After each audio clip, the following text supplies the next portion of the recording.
Na aula passada, a gente basicamente falou de hipergeométrica, geométrica e Poisson, porque a binomial a gente já tinha falado. Então, a gente apresentou a hipergeométrica, que era o caso quando tinha uma amostragem sem reposição.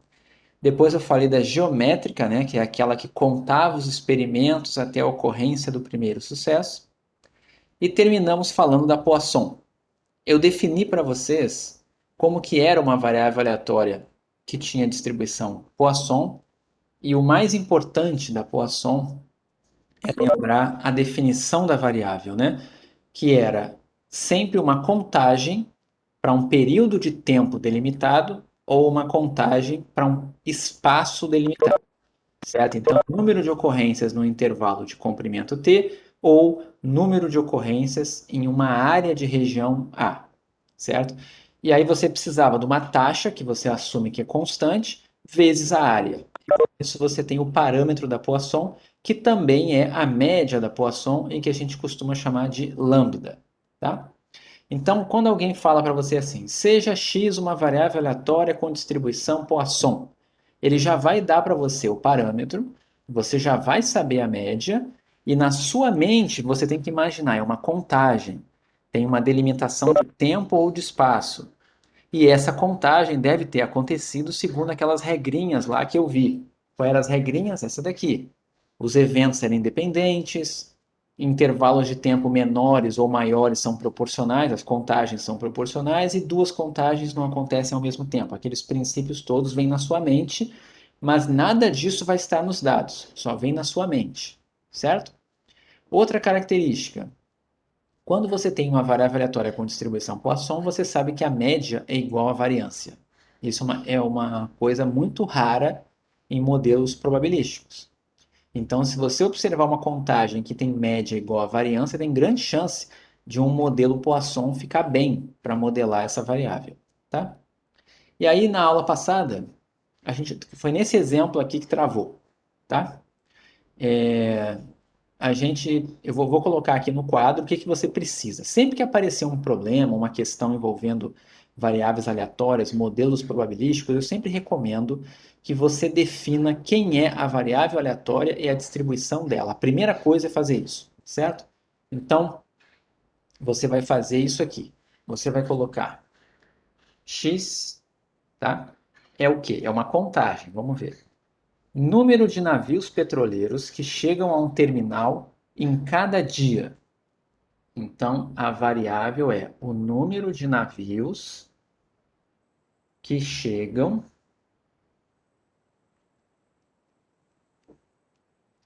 a cada dia.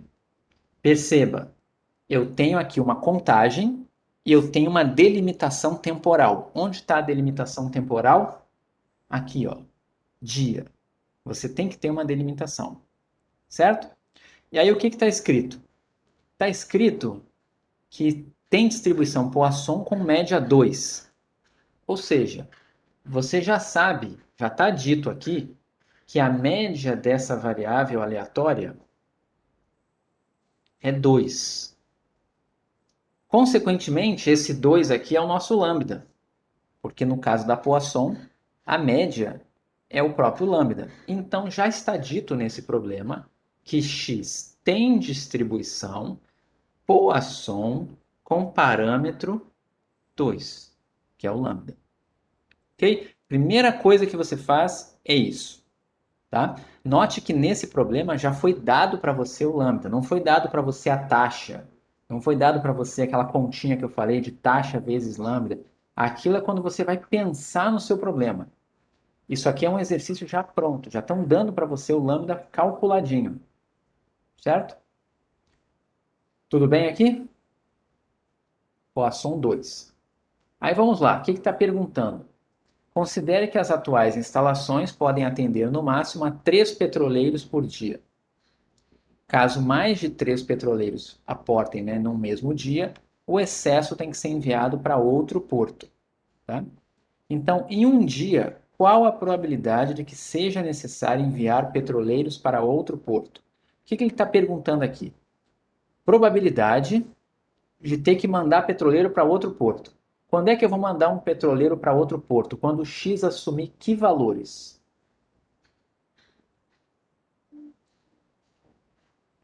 X tem que assumir que valores?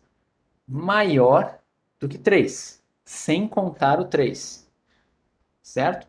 Ele está perguntando qual a probabilidade de ter que mandar um navio para outro porto. Isso é equivalente à probabilidade do X ser maior do que 3. Se o X é maior do que 3, vai ter que mandar para outro porto. Como é que faz essa conta aqui? Você pode fazer pelo complementar. A probabilidade. Ah, e se for igual a 3? Vamos lá. O que acontece se for igual a 3? As atuais instalações atendem 3 petroleiros por dia. Então, se vier 3, os 3 vão ser atendidos. Não vai precisar mandar ninguém para outro porto. Só vai dar problema se vierem 4 navios. Aí um vai ter que ser mandado para outro porto. Ok? Então vamos lá. Probabilidade de x maior que 3. Não dá para você fazer essa conta aqui somando tudo que vem depois do 3. Por quê? Porque senão você tem que calcular a probabilidade de x igual a 4, x igual a 5, x igual a 6, x igual a 7, x igual a 8, até mais infinito. Não tem como. Então, como é que você vai fazer isso? Você vai trabalhar com a ideia do complementar. A probabilidade de x ser maior do que 3 é 1 menos a probabilidade do x não ser maior do que 3. Se o x não é maior do que 3, ele é o quê? Quem é o complementar de x maior que 3? Não pode esquecer do menor igual, certo? X maior do que 3 é do 4 em diante. Então, o complementar é 1 menos até o 3 contando 3. Todo mundo entendeu?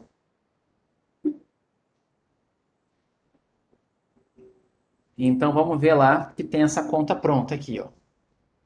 Exatamente o que eu coloquei no quadro, tá aqui. E aí vem, ó, 1 menos, quem é esse primeiro valor que está aqui, ó? É o, é o P de zero.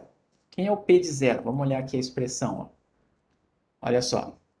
P de zero, né, a função de probabilidade da Poisson, vai dar a probabilidade de x igual a zero. É só você colocar lambda elevado a zero, esp de menos lambda sobre zero fatorial. Zero fatorial é 1.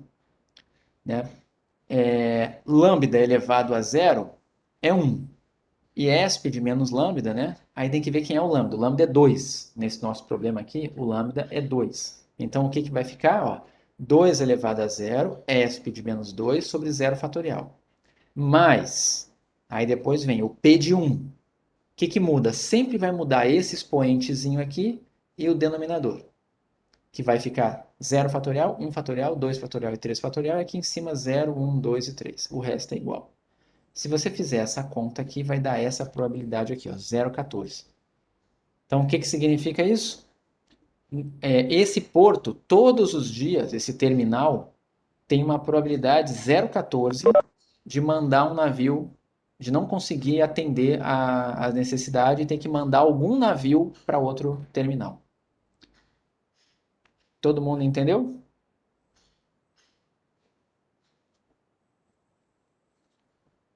Então tá.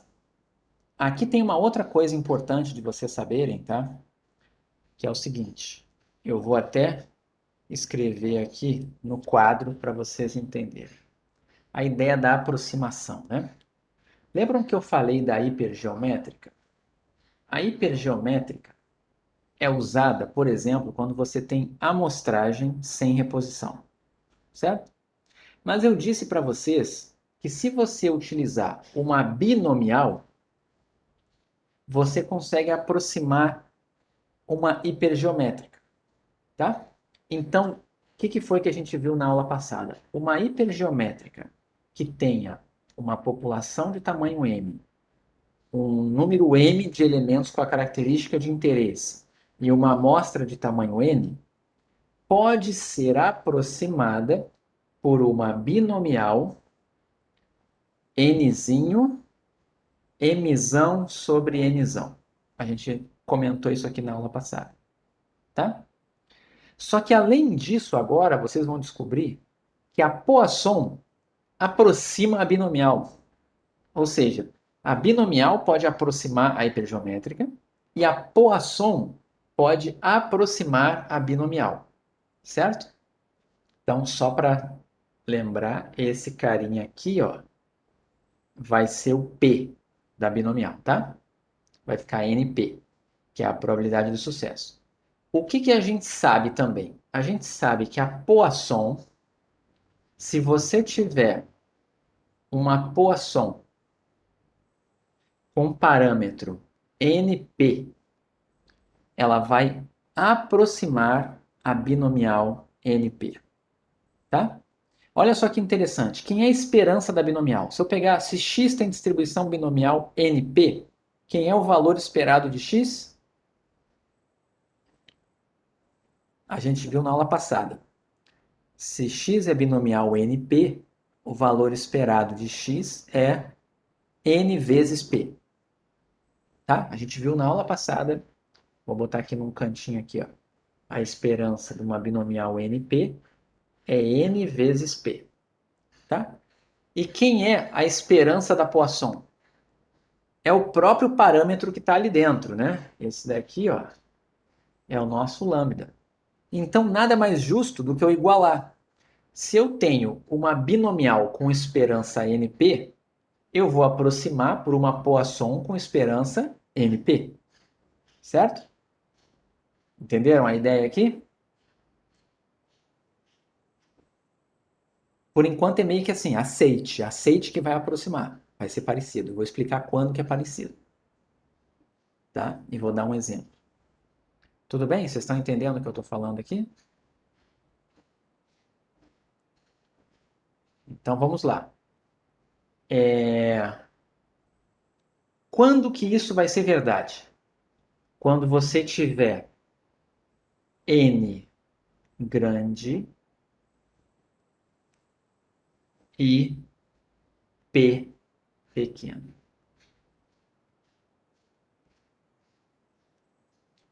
Por exemplo, vamos pensar aqui o seguinte. Quantas pessoas vocês acham? Imagina, sei lá, imagina aqui no Rio de Janeiro, que tem 6 milhões de pessoas, tá? Quantas pessoas que vocês acham que pegaram dengue agora no mês de maio? Vocês acham que é um número alto ou um número baixo? Quantas pessoas vocês acham que pegaram dengue aqui no Rio de Janeiro no mês de maio?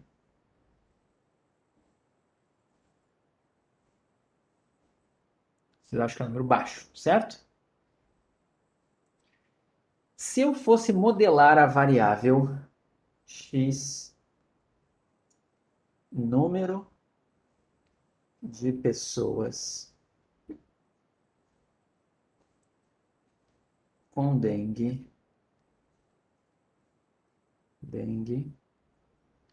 entre as... eu não sei se já chegou a 7 milhões, mas eu vou botar 6 milhões aqui, tá? Entre as 6... Entre os 6 milhões de moradores do Rio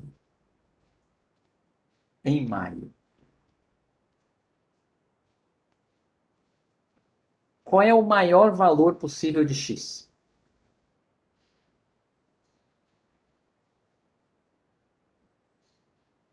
6 milhões, vocês concordam? Mas vocês acham que tem alguma chance desse número ser maior do que, sei lá, 1.000? Você acha que tem alguma chance disso acontecer? Olha, se você dá uma olhadinha nos dados de dengue, não está tendo isso, tá? Para ter uma ideia, no ano que teve a pior epidemia da história aqui no Rio, no verão inteiro, que foi em 2002, foi o ano que eu cheguei aqui no Rio. Foi o verão de 2001 para 2002, foi a pior da história. Teve uns 220, 250 mil casos no verão todo. E foi, acho que, a pior epidemia de dengue da história do Rio de Janeiro. tá? Então, 200, imagina, 200, 250 mil. Ok, tá bom, pode ter subnotificação, ok. Mas imagina hoje, a gente não está tendo epidemia, maio não é um mês que costuma ter muito caso de dengue, o auge é até abril, maio já começa a cair. Provavelmente a contagem aqui é bem baixa, bem baixa. É impossível esse número ser na casa de milhares, não vai acontecer. Imagina 6 milhões, tá?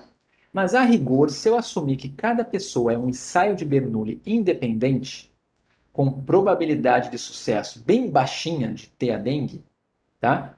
É como se eu estivesse dizendo que X tem distribuição binomial 6 milhões, vou botar aqui, ó, 6 mil e parâmetro P que eu não sei qual é, tá?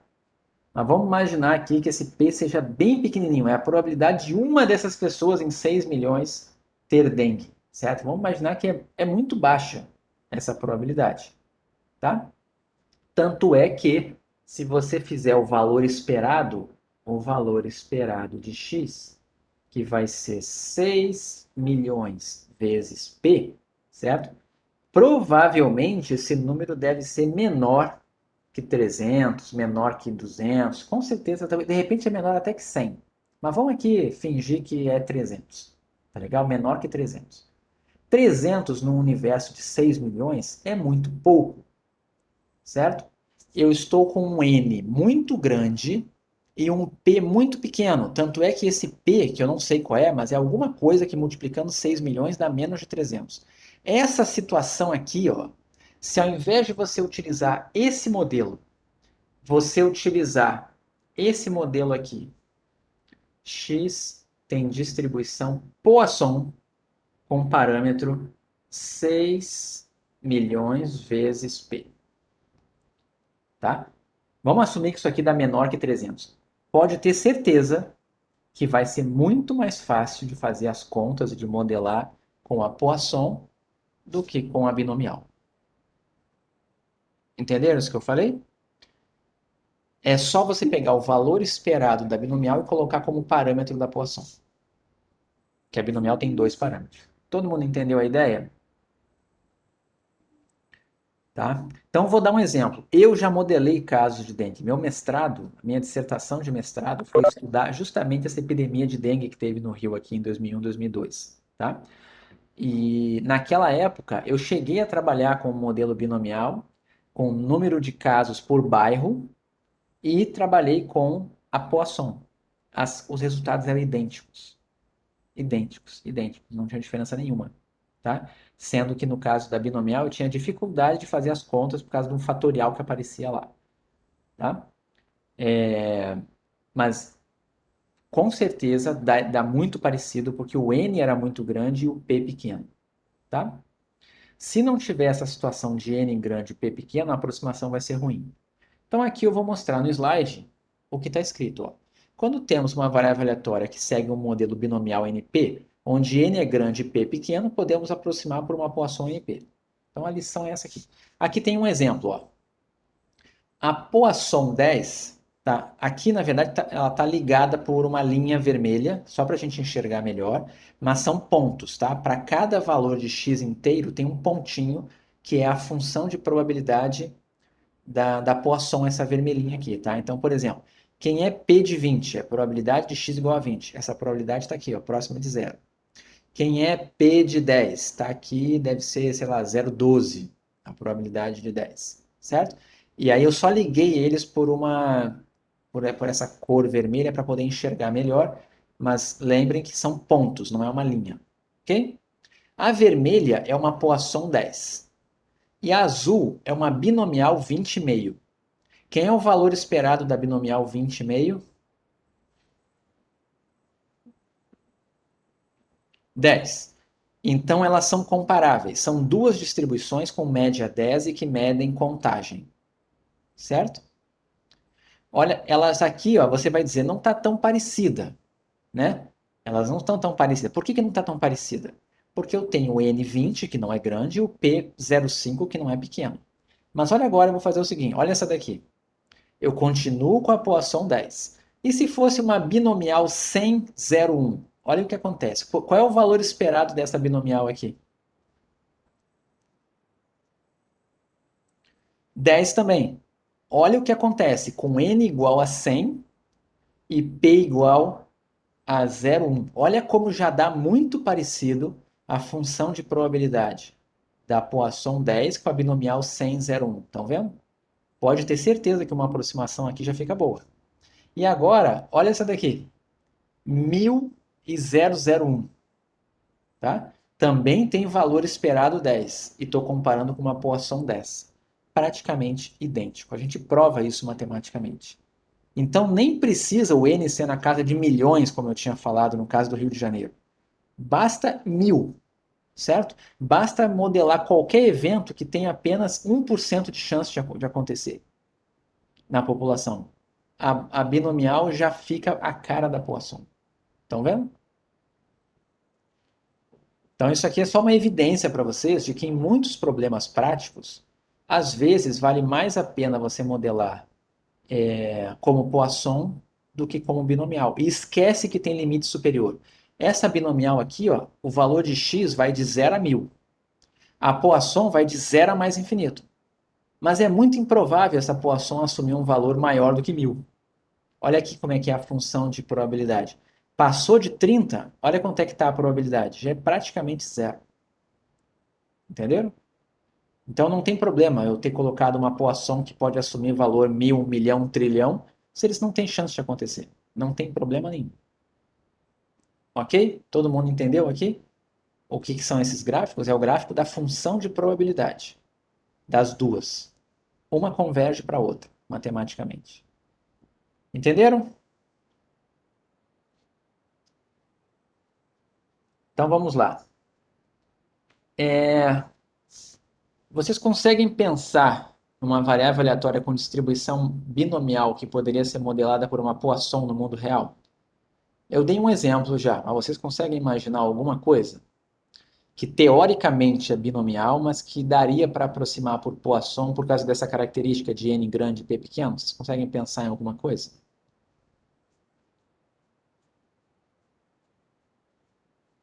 Vou dar uma dica, tem que ser uma contagem, né?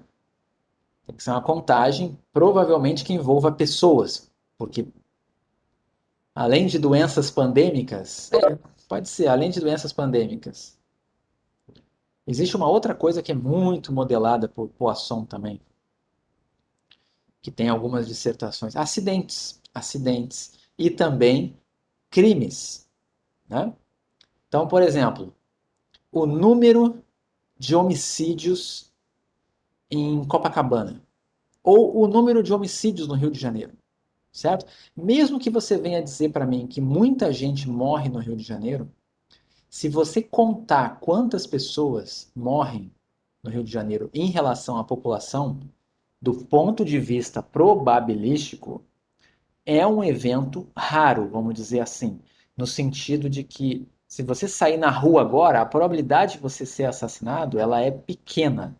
Não quer dizer que não acontece, porque o N é grande, eu sei, mas é uma probabilidade pequena, certo? Então, ao invés de você modelar número de pessoas que é assassinada por ano no Rio de Janeiro, dentre a população de 6 milhões de pessoas, seria uma binomial 6 milhões com um P pequeno.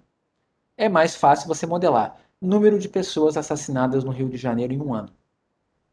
Contagem, delimitação de tempo, sem o N. Entenderam? Número de furtos de veículos em Copacabana. Aí você teria que pegar o número de carros que tem em Copacabana e quantos são furtados todo mês. Com certeza a proporção é baixa dos carros de Copacabana que são furtados todo mês. Então, é um evento raro, um N grande, Poisson melhor do que binomial. Entenderam? Quando é que a binomial vai ficar melhor que a Poisson? Eventos que não são raros. Modelar sexo, né? Modelar eleitores de um candidato que tem 30% de votos, de intenções de voto. Sim, a Poisson modela as tragédias, né? Tem uma outra distribuição que modela mais tragédias que a Poisson, mas vocês não veem aqui. Só se você fizer uma dissertação, uma tese muito específica, que é a distribuição de valores extremos.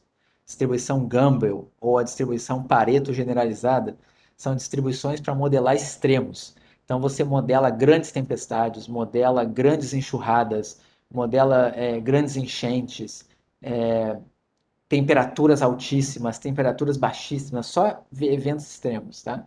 Mas a Poisson também, né, é usada para essas contagens. Ok? Você só vê na graduação se você fizer monografia focando nela. Você não vê ela normalmente. Tá? E aqui, ó, tudo isso que eu falei foi com relação ao tempo, mas eu poderia pensar em relação ao espaço também. Tá? Então, assim, é, muita coisa na indústria, por exemplo. Imagina que você tem uma mesa, tá?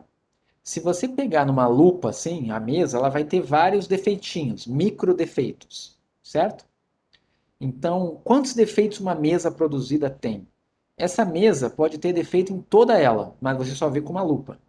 Alguém poderia falar assim: quantos defeitos tem para cada centímetro quadrado, quantos microporos tem para cada centímetro quadrado de uma mesa que eu comprei, que ela é produzida em linha de produção?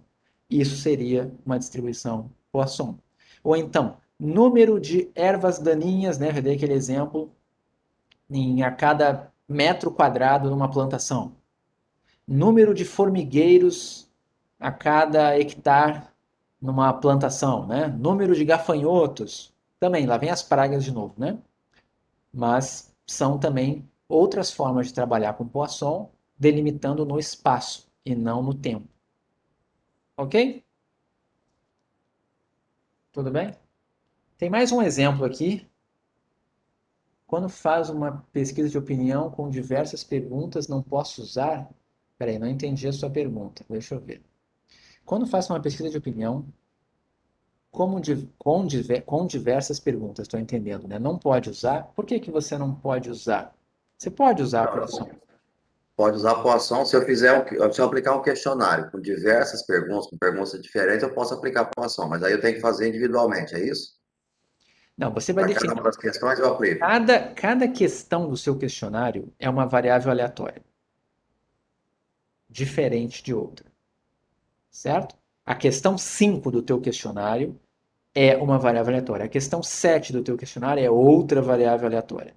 Então, independentemente da quantidade de perguntas que você tem, cada pergunta tem uma distribuição diferente ou igual. Então, se você pegar uma pergunta que tenha uma, por exemplo, se você colocar lá número de vezes que você foi no cinema no último ano, você fez uma pergunta para a pessoa. Vamos imaginar que é um ano que não tem Covid, tá? Um ano que as pessoas saem normalmente. Quantas vezes você foi a eventos culturais no ano, certo? Você poderia colocar essa contagem como sendo Poisson. Ou então, número de pessoas que vão a eventos culturais todo ano no Rio de Janeiro, certo? Isso poderia ser Poisson, ok? Ok, ok. Mas poderia ser Tá bem. binomial também, porque se você delimitar a população, né? Eu sei que a população é de 6 milhões e muita gente vai a eventos culturais. Então você estima que a proporção de pessoas que vai a eventos culturais é 60%. Não vai ficar muito boa a aproximação da Poisson pela binomial, porque o P não é pequeno. O N é grande, mas o P não é pequeno, certo? Mas você poderia usar a Poisson, tá? Não tem problema, tá bom? Beleza, entendi. Obrigado. Então vamos lá. Aqui tem um exemplo. Ó. Você trabalha em uma unidade de distribuição de refeições para pessoas carentes e sabe que costumam chegar a uma média de 4 pessoas por minuto durante o horário de almoço. Essa daqui é uma questão que você vai ter que construir a poção. Então vamos lá. Nota que está chegando uma média de 4 pessoas por minuto durante o horário de almoço. E o horário de almoço dura exatamente 2 horas, certo? A gente está interessado aqui no seguinte, ó. Você quer saber se vai faltar quentinha ou não para os necessitados. Você precisa saber quantas pessoas vão chegar durante o horário de almoço. Vocês concordam? Porque está dizendo aqui que você encomenda 500 quentinhas todos os dias. É o que você tem para oferecer. Você compra 500 todos os dias e vai lá. Aí você começa a fazer uma estatística. Você começa a contar. Todo dia você começa a contar e observa que durante o horário de almoço, ao longo dessas 2 horas, chegam 4 pessoas por minuto para almoçar. Imaginaram essa situação? Então imagina isso acontecendo. Aí você chega lá para modelar. O que que você vai fazer? A primeira coisa que te contam ou que você observa é que existe uma taxa de chegada de pessoas, que é de 4 por minuto. Lembrem sempre isso. Quando for uma taxa, vai ser 4 por minuto. Vai ter sempre uma razão aqui, vai sempre ser uma ocorrência por unidade de tempo ou espaço. Isso não é uma contagem. Não é chegaram 4 pessoas. Não. As pessoas não param de chegar. É 4 por minuto. Isso é uma referência, uma taxa. Certo? E o almoço dura quanto tempo? Né? O tempo que você está interessado, o intervalo de tempo, é de 2 horas. Certo?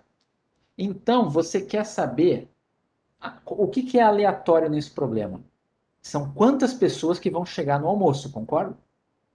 Isso que é o aleatório. Então eu vou criar uma variável aleatória aqui, que é número de pessoas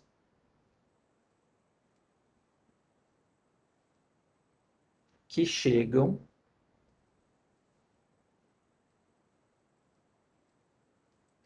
para almoçar. Tem delimitação de tempo aqui? Tem, porque se ela veio para almoçar, ela chegou na hora do almoço, tá? Então, o número de pessoas que chegam para almoçar, que chegaram nessas 2 horas. Que distribuição eu vou colocar para x? Eu posso garantir que esse x tem um limite superior? Só vão chegar 30, só vão chegar 50, ou não tem limite? Tu vê, chegam em média 4 por minuto, mas pode chegar mais. Eu tenho como saber um limite superior para quantas pessoas vão chegar? Tenho como saber? Não, então eu não posso usar binomial. Certo? Não vou usar binomial. Eu vou usar a Poisson. O que eu preciso para fazer a Poisson? Eu preciso saber o valor esperado de x. Então vamos pensar. Se chegam 4 por minuto e o almoço dura 2 horas, em média, quantas pessoas vão chegar na hora do almoço? Nessas 2 horas, né? 2 horas são quantos minutos? 120 minutos, certo? Então, em 120 minutos, chegando 4 por minuto, eu esperaria 480 pessoas. Vocês entenderam a conta que eu fiz aqui? Eu estou fazendo a taxa vezes o intervalo de tempo.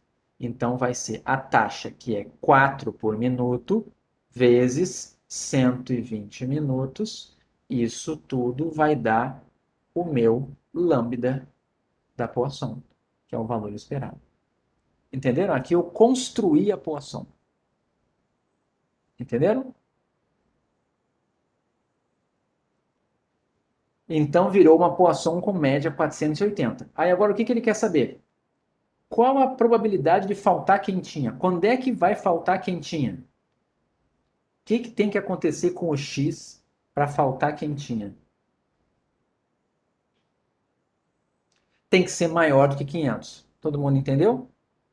Eu sei que chegam em média durante o almoço 480. Eu já sei, uma Poisson 480 tem média 480. Mas e aí? Vai faltar quentinha? Posso calcular essa probabilidade. Como que eu faço isso? Aqui, ó. Ó, aqui está a variável aleatória, aqui está ela, média 480, e agora eu vou calcular probabilidade de x ser maior do que 500, que é 1 menos a probabilidade de x menor ou igual a 500, que vocês não vão fazer na mão. Imagina fazer isso aqui na mão. Você vai ter que fazer o p de 0 mais p de 1 mais p de 2 mais p de 0, até o p de 500, e depois fazer 1 menos isso. Imaginaram? Você não vai fazer isso, certo? Você vai fazer isso no computador. Aqui tem o comando para vocês fazerem, tá? Você pode fazer um comando que soma as probabilidades de 0 a 500 ou usar uma função que dá direto a função acumulada da Poisson até o ponto 500, com média 480, e você quer o complementar. 1 menos a acumulada até o ponto 500, e aí você vai obter esse 0,17, que foi como eu fiz. Conseguiram entender? O que que vocês acham? Com essas 500 quentinhas aqui, tá legal esse serviço? Qual é a probabilidade de uma pessoa chegar lá e não ter quentinha, né? Ou qual é a probabilidade de faltar quentinha num dia? 17, 0,17. Isso não é baixo, tá?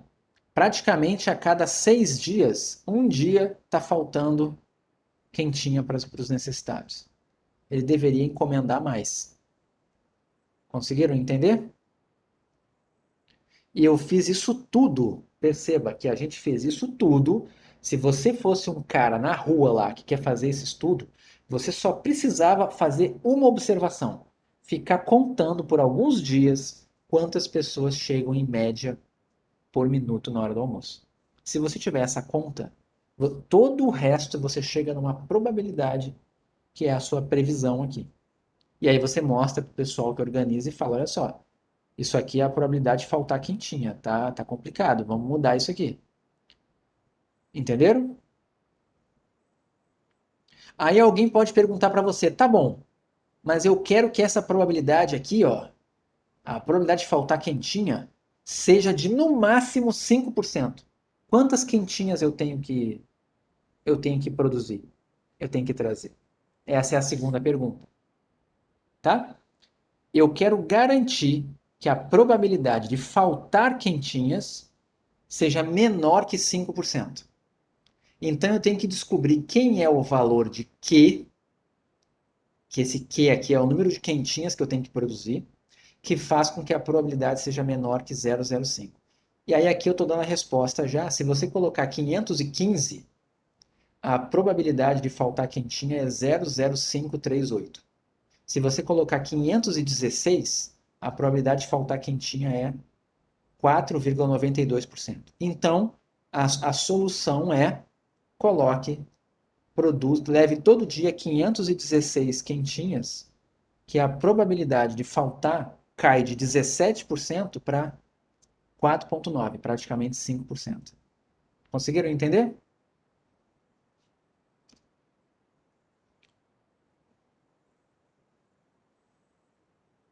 Espera aí que alguém fez uma pergunta aqui. Ah, provavelmente a cada 6 dias deve faltar quentinhas, né? Lembra da geométrica?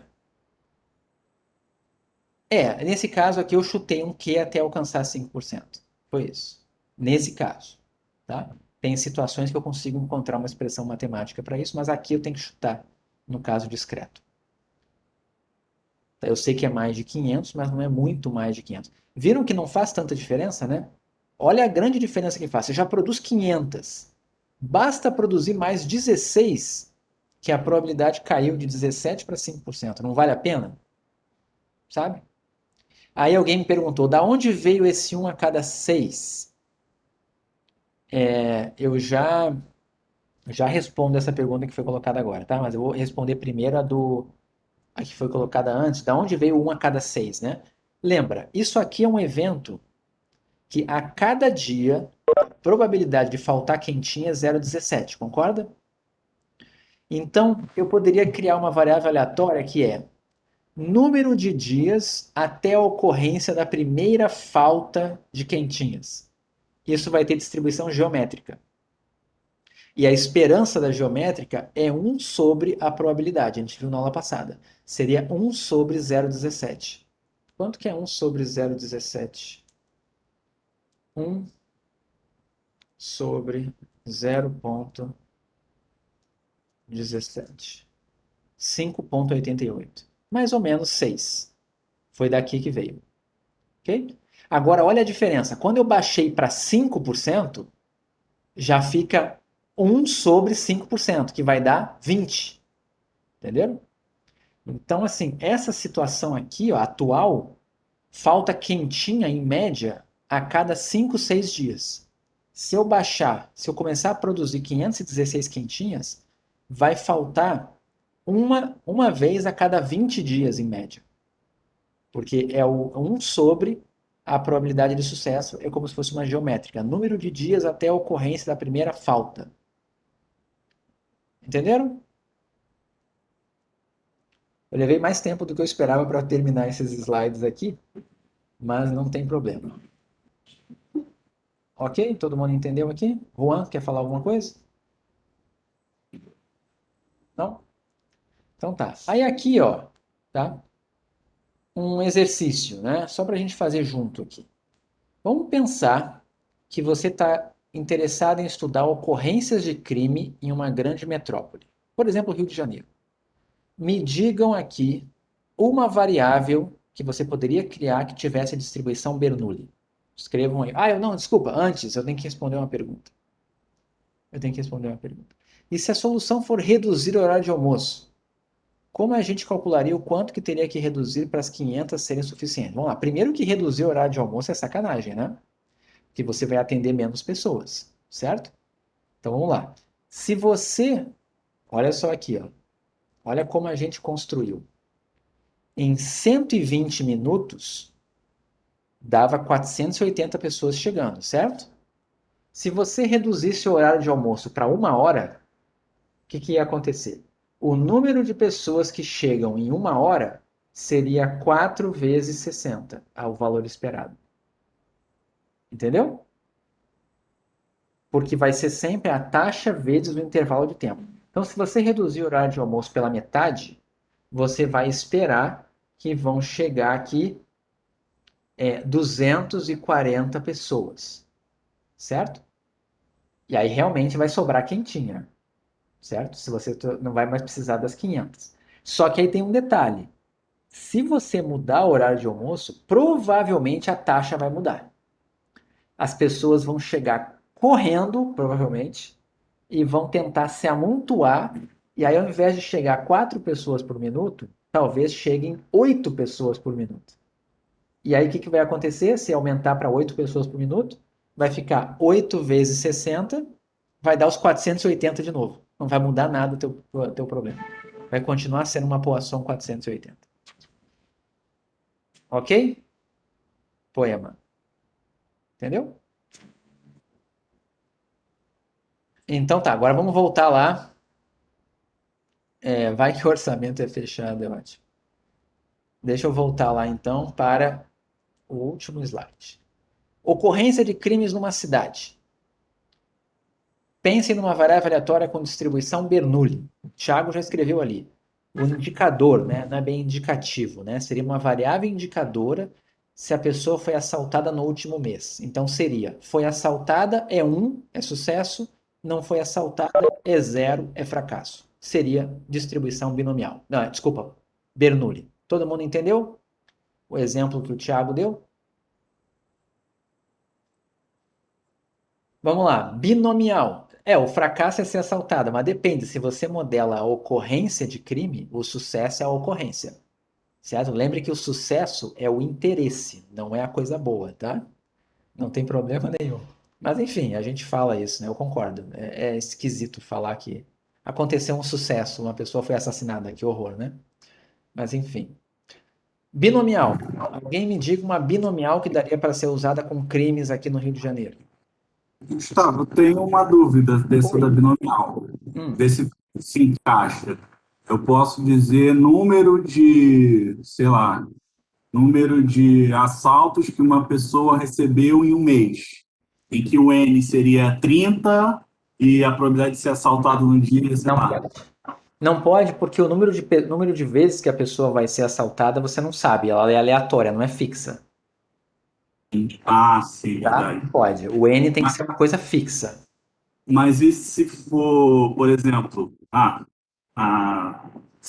no dia um ela foi assaltada, no dia 2 não foi, no dia 3 foi, no dia 4 não Tá foi. bom, tá bom, deixa eu fazer uma pausa. Vamos imaginar que esse teu exemplo está um pouquinho ruim de ser uma pessoa, porque essa pessoa, se fosse assaltada todo dia, eu ia dizer para ela, não sai mais de casa. Né? Dá uma pausa, né? Porque Rio de Janeiro. está um pouco fora da realidade. Mas você poderia colocar assim, ó, vou dar um exemplo parecido com o seu. Número de dias no mês, dos 31 dias do mês de março, em que teve morte de policial, por exemplo. Que não morre policial todo dia aqui no Rio de Janeiro. Né? Pessoas morrem pela polícia todo dia no Rio de Janeiro, mas eu poderia pensar assim: quantos policiais são mortos quantos dias no mês teve policiais mortos no Rio de Janeiro? Então, o número máximo de dias que poderia ter policiais mortos é 31, vai de 0 a 31, e eu teria uma binomial. Conseguiu entender? Ó, um outro exemplo parecido. Quantos bairros tem o Rio de Janeiro? Tem 160 ou 161, se não me engano, tá? Se fosse 160, número de bairros do Rio de Janeiro onde teve tiroteio nesse mês, no mês de maio. Número de bairros em que teve tiroteio no mês de maio. É uma variável que vai assumir valores de 0 até 160. Notem que o N está fixo. Ele não é aleatório. Todo mundo entendeu?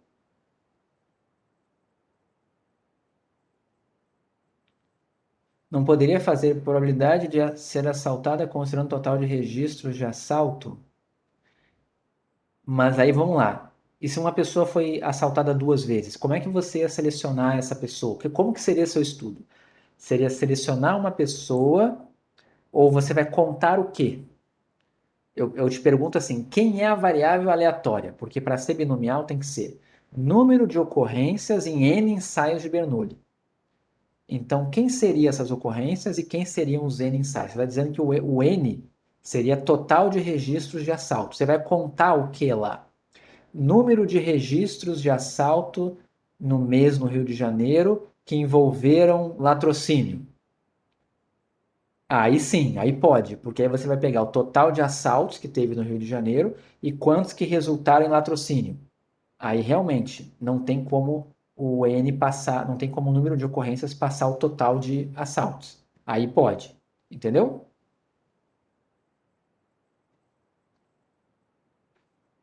Todo mundo entendeu? Vamos pensar agora outra aqui. Hipergeométrica. Para usar hipergeométrica, tem que vir na cabeça amostragem sem reposição. Como é que você faria uma pesquisa com amostragem sem reposição envolvendo crime no Rio de Janeiro e usando a hipergeométrica?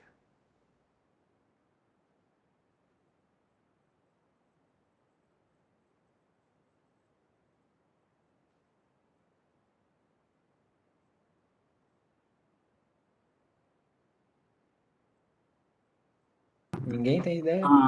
Não, Tá, vamos lá. Quando você fala roubo de celular, por exemplo, eu estou perguntando para você assim: quem é a variável aleatória? Eu preciso que você me diga quem é a variável aleatória.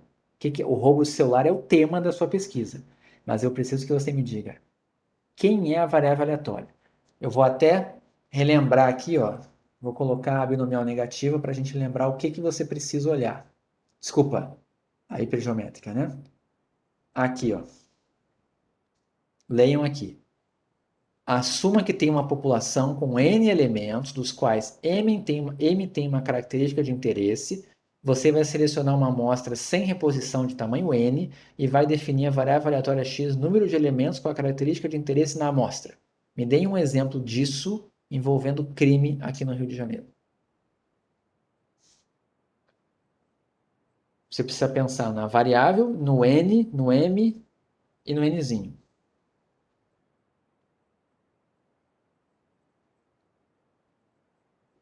Ninguém tem ideia? É porque vocês estão eu tô, pensando com medo do negócio, porque eu isso tô aqui pensando, seria fácil, assim, é o que a primeira coisa que vocês pensariam com o conhecimento que vocês entraram aqui no curso. Mas vamos lá, diga, Tiago. eu tô pensando em apreensão, por exemplo, em operação policial. Tem N operações de apreensão de drogas, por exemplo, em que, sei lá, N são de uma certa droga específica. E é o Nzinho, você quer saber qual a probabilidade de ter tantas. Não, vamos lá, vamos lá. Vocês estão confundindo a forma aqui de pensar. Vamos lá. Você precisa definir um X. Para ser hipergeométrica, você precisa ter número de ocorrências em uma amostra de tamanho n. E essas ocorrências estão associadas a uma população, tem uma população, certo? Em que tem vários elementos na população e parte deles tem a característica de interesse. Então, vocês me dizendo assim, número de homicídios considerando total de confrontos, não está me respondendo. Quem é o N? Quem é a amostra? Quem é a população? Quem é que tem a característica de interesse? Eu preciso que vocês me digam essas coisas. Deixa eu ver, apareceu um outro aqui. Ó. Número de crimes associados ao sexo ou outra variável. Ainda não está definido a variável. Pessoas que foram roubadas na cidade, mas como que você vai contar? Quem é N? Onde é que está o sem reposição na história? O que você vai contar? Como é que você vai fazer essa pesquisa? Você quer saber quantas pessoas foram roubadas na cidade do Rio de Janeiro. Como que vem essa pesquisa? Quem é? Aí vem a pergunta. Vou te perguntar. Quem é N, M e N? Quem são essas pessoas? Raíssa. Raíssa deu um exemplo que dá para a gente seguir aqui. Pessoas que foram roubadas na cidade do Rio de Janeiro. Que é aqui? Cada um. Nzão, Mzão e Nzão. Nzão, população do Rio. Perfeito. Quem é o Mzão?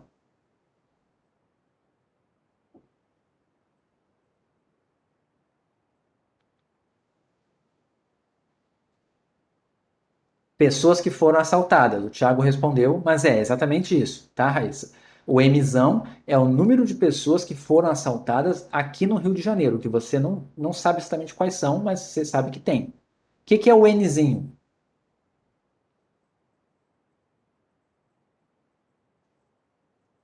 O que é o Nzinho?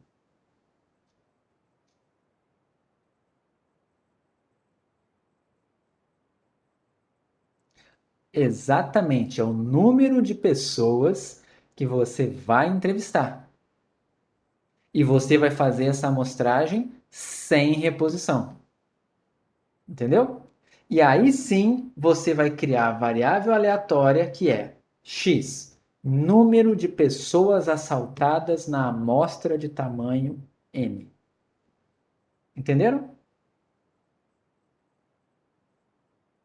Todo mundo entendeu o que ela fez aqui? Que a gente construiu junto? Agora eu vou fazer um parecido que cai na binomial. Como é que eu faço uma pequena mudança nesse estudo que foi proposto aqui pela Raíssa, para cair na binomial? Só vai mudar uma coisinha. O que eu teria que mudar para cair na binomial em vez de hipergeométrica? O que eu teria que mudar? Com reposição. Ou seja, o mesmo contexto.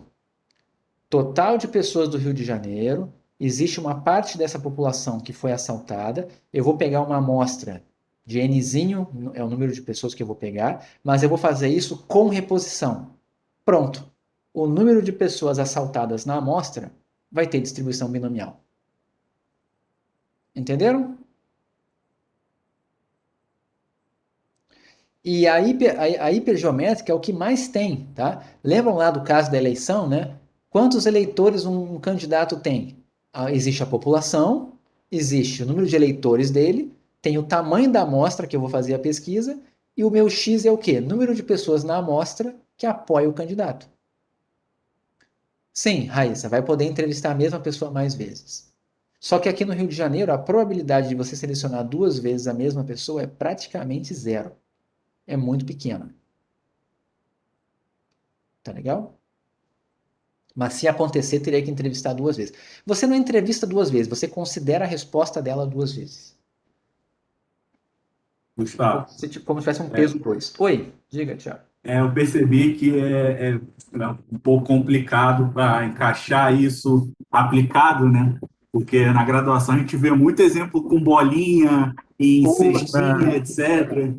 Aí agora eu estou tentando aplicar, né, Isso. o conceito. Perfeito, olha Faz só. sentido. Notem que o mais importante de tudo que está nesse slide aqui, para mim, é esse slide, de tudo que está nessas notas de aula, é esse slide aqui. É você conseguir enxergar. Tá? Então vale a pena a gente gastar um tempinho aqui. Vamos lá. Letra D. Geométrica.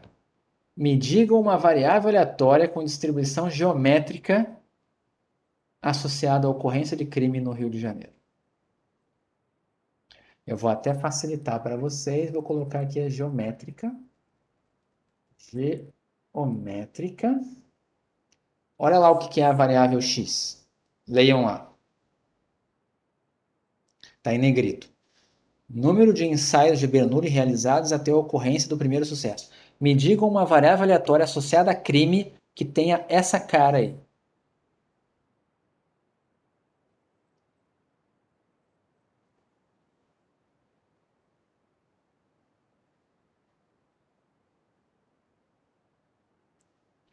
Perfeito, Thiago. Muito bom. O da Beatriz também está correto, tá?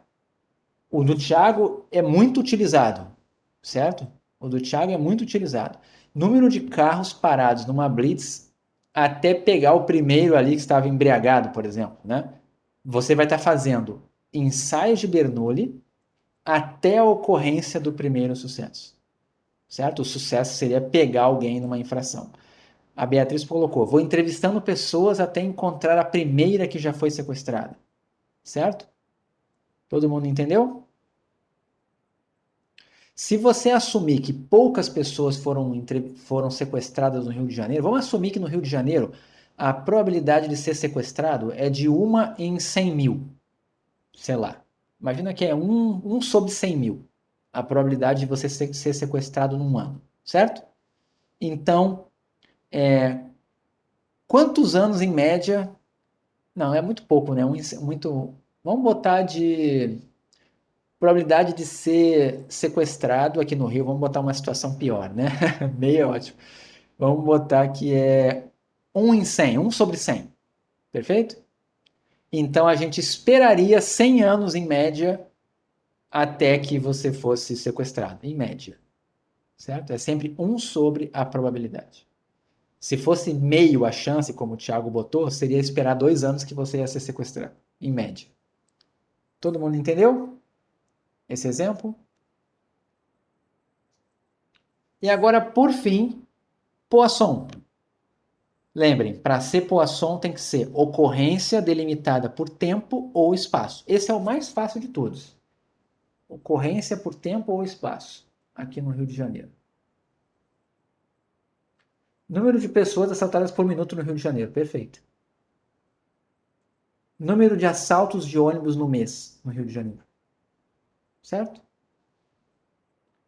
Aí vamos lá. Por bairro já tem um detalhezinho. O bairro não delimita pessoas.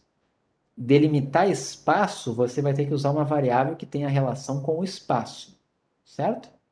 Porque, por exemplo, imagina assim, quantas pessoas são assaltadas por metro quadrado no Rio de Janeiro? Vai depender desse metro quadrado, se tem gente ou não tem gente.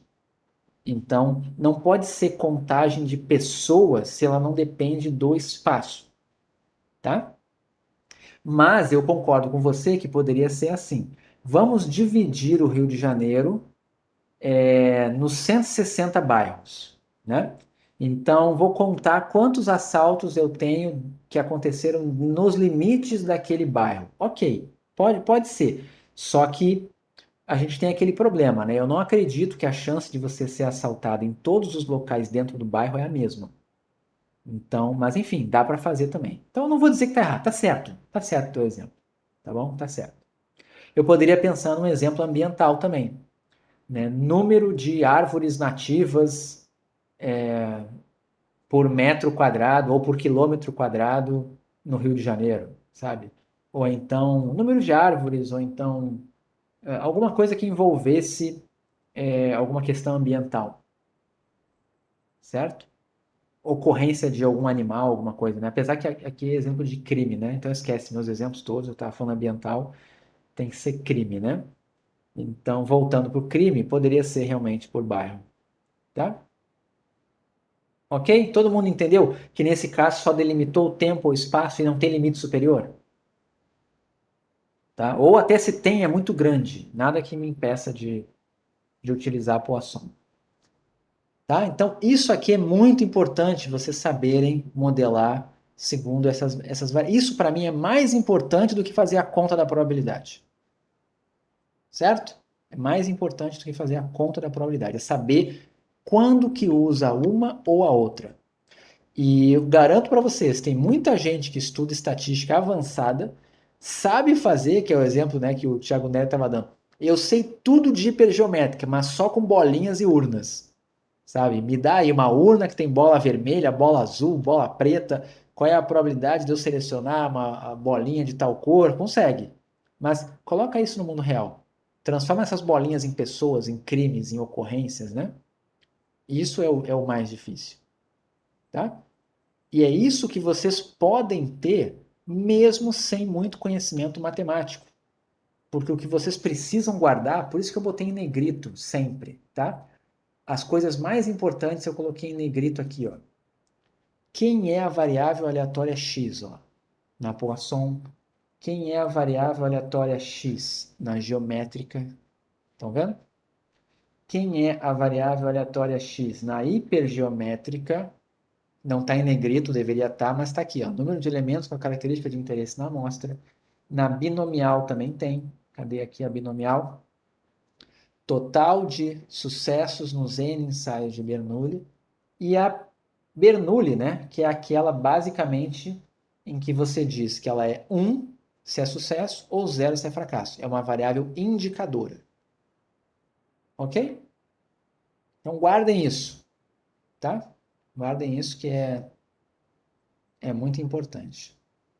Beleza? Gustavo, Oi, por isso diga. que por isso que esses dias eu perguntei para você, não tem um dicionário, uma cartilha que tem esse roteirinho, entendeu? Porque a gente se confunde. No dia a dia é complicado. Se a gente não tiver uma referência qualquer, no dia a dia é complicado para a gente fazer essa aplicação, né? Mas assim, é aquilo que eu te falei, é uma coisa de experiência também, de você ir usando e pegando experiência, né? Tem muita gente. Não, tem mais gente que manja disso, não sou só eu não, tá? Tem que pedir para as outras pessoas fazerem, tá? Mas assim, isso é com experiência. Se você trabalha numa área que usa muito Poisson, você vai acabar sabendo enxergar Poisson em tudo que você olhar, certo? Obrigado, tá? Se você trabalhar numa área em que você vive fazendo pesquisa por amostragem, você vai saber identificar na hora quando é hipergeométrica, quando é binomial, sabe? Isso você nunca vai se confundir. Então, assim tem a ver muito com a experiência. E vocês, quando forem trabalhar na tese ou na dissertação de vocês, vocês podem pensar nessas variáveis. Já ir pensando, né? Do tipo, poxa, que eu gostaria de modelar, né? Eu quero estudar racismo. Como é que eu poderia modelar racismo, né? Ocorrências, mas em que situação? Será que eu vou fazer uma pesquisa, entrevistar pessoas na rua até encontrar uma pessoa que sofreu alguma coisa? Vou planejar uma pesquisa? Ou não? Eu vou contar quantas empresas que demitiram funcionários negros, ou que demitiram mais negros do que brancos num período específico. Você tenta criar uma variável. Então a primeira coisa é pensa na variável aleatória. Depois que você pensou na variável aleatória, pensa na distribuição. Depois que você pensou na distribuição, aí você pensa em fazer cálculo de probabilidade. Antes disso, você não faz conta nenhuma. Você só pensa. Tá? Então, isso para mim é o mais importante. Tá? Mas é isso. Encerramos essa parte aqui. Eu vou falar ainda, tá, sobre isso, sobre a aula que a gente perdeu, mas vamos deixar para depois. Eu vou começar o slide notas de aula. Eu não sei porque ele está pegando nomes velhos aqui, tá? Eu gero os arquivos e ele guarda o nome velho, apesar de eu chamar o arquivo com um nome novo, ele guarda alguma coisa com nomes antigos aqui, né? Mas esse aqui é o notas de aula 10, eu acho, tá? Então, vamos lá. Vamos falar de variável aleatória contínua agora. Saímos do mundo discreto. O mundo discreto é muito útil, é ruim de fazer continhas, mas ele é muito útil. O caso contínuo envolve muito conhecimento de cálculo. Então, na prática, 99% que vocês vão ver aqui é a distribuição normal, tá? Mas eu tenho que dar uma noção para vocês do que é o caso contínuo. E é isso que é agora esse restinho da aula de hoje e mais um pouquinho da aula de quinta-feira, tá? Então vamos lá. Uma variável aleatória contínua é aquela que assume um número infinito não enumerável de valores possíveis. Então a gente estava no caso da Poisson, da binomial, sempre contagens, né? Números inteiros. Agora não, agora é qualquer valor no intervalo, é uma medição. É temperatura, é umidade, é comprimento, peso, certo? Força, qualquer coisa que você possa medir, nível de poluição, precipitação, quanto que choveu, certo? Quanto que está emitindo, né? As emissões de CO2, coisas que você pode dizer que assume um número infinito não enumerável, né? É um conjunto infinito não enumerável, o conjunto de valores que ela assume, tá?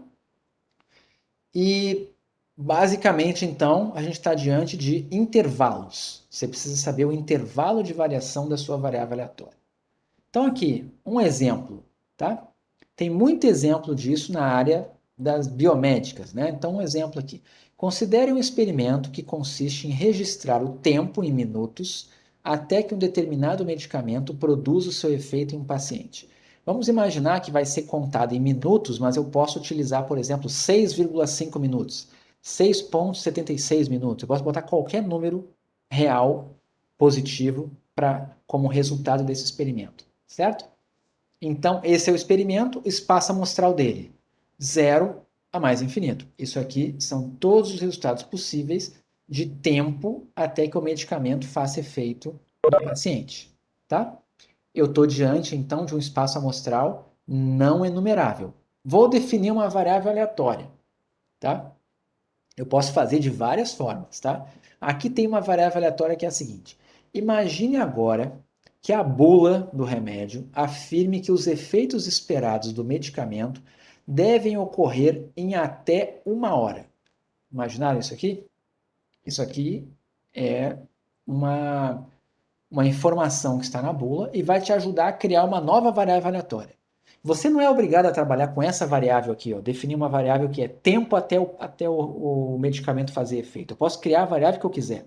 Lembrem que um mesmo espaço amostral pode gerar várias variáveis aleatórias diferentes. Inclusive pode gerar variáveis contínuas e discretas, o mesmo espaço amostral. Então aqui, ó, vou definir a variável aleatória t, tá? Que vai ser atraso em relação ao tempo previsto do medicamento em produzir seus efeitos, certo? Vamos imaginar que o t, certo?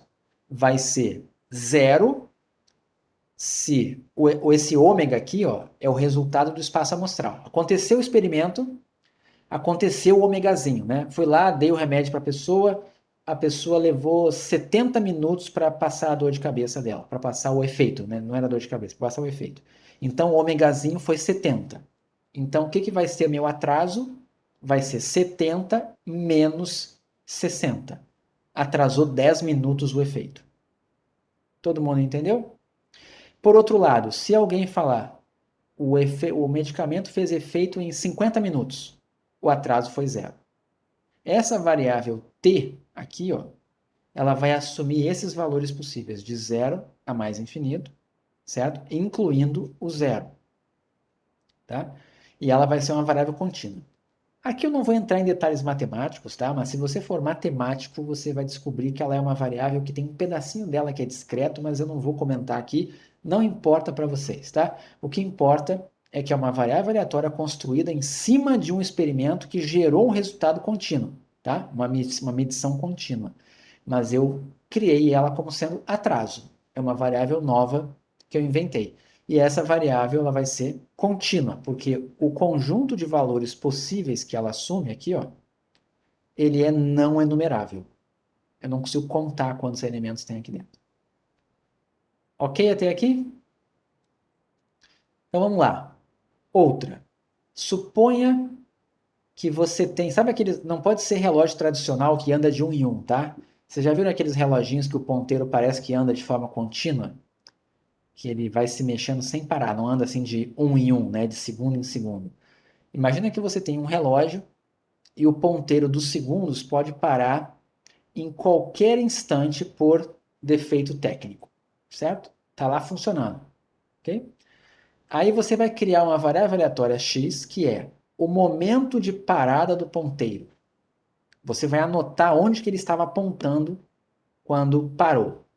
Então, quem vai ser essa variável aleatória aqui? O ponteiro parou, né? Se ele parou exatamente no 15 minutos, né? Você obteve uma variável aleatória que assumiu o valor 15, certo? Então, quais os valores possíveis da variável aleatória x que eu criei aqui? Vai ser de 0 a 60, aí você coloca, né? Ou você fecha o intervalo no 60 para dizer que eu vou fazer do tipo assim, não tem o zero na história, né? Porque o zero seria equivalente ao 60.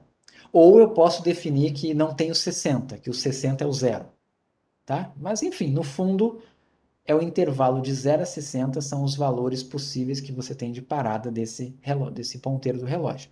Então, a variável aleatória x é contínua. Todo mundo entendeu? Ela é contínua porque isso aqui é um intervalo. Tá bom?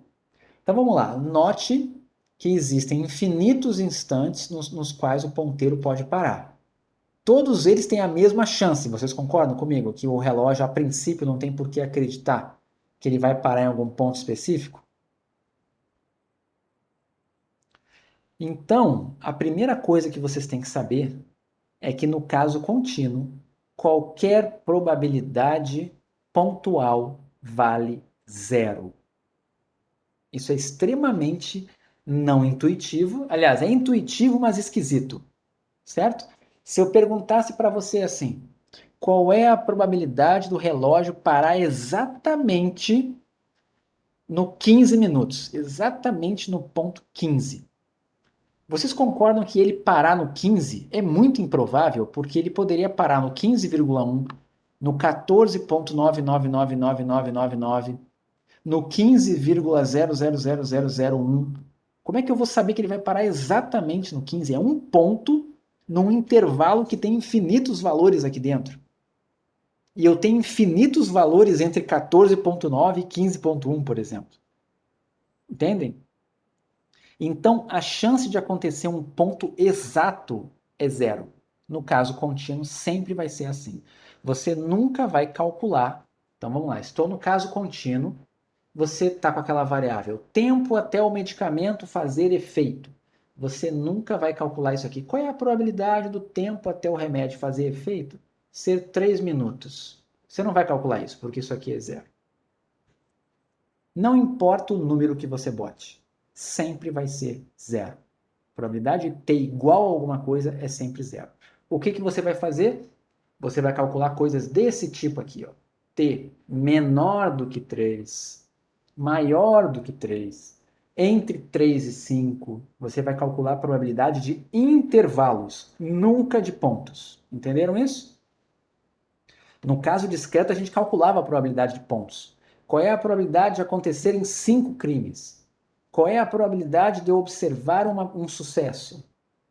Certo? Aqui não. Aqui eu não calculo probabilidade de ponto. Todo mundo entendeu? Tá claro? Então, não vai existir a nossa P de x. Ela não vai existir. Por quê? Porque a P de x seria sempre zero. Ela seria sempre igual a zero. Então, não serve de nada a P de x. Não é ela que vai me dar probabilidades. Quem vai me dar probabilidades? Essa é que é a grande questão do caso contínuo, e é por isso que se estuda cálculo. E cálculo se usa para muita coisa na vida. Cálculo que eu falo é o cálculo diferencial e integral, né? Que é dado em todas as graduações de cursos de exatas. Se você for fazer qualquer faculdade de exatas, você vai ter que estudar cálculo. E eu vou explicar o porquê. Por que isso é tão importante na vida quantitativa, vamos dizer assim, tá? Já vou chegar lá. Então, não consigo calcular. Então, como eu disse, qualquer ponto tem probabilidade zero, mas eu posso calcular a probabilidade de que o ponteiro pare entre dois valores quaisquer, tá? Aí aqui tem uma ilustração para vocês enxergarem a ideia, tá? Se a gente representasse esse intervalo de ômega x, esse intervalo aqui, ó, de 0 a 60, como um retângulo com área igual a 1. Então, vou colocar aqui. Ó. Imaginem esse retângulo aqui. Ó. Imaginem esse retângulo tendo área 1. Imaginaram aqui esse retângulo que eu tô... Não é esse pretinho não, tá? Esqueçam o pretinho. O retângulo maior. Imagina você fazer um retângulo com área 1. Se ele tem área 1 e ele está indo de 0 a 60, qual é a altura dele? Lembrando, né? Área de retângulo, né?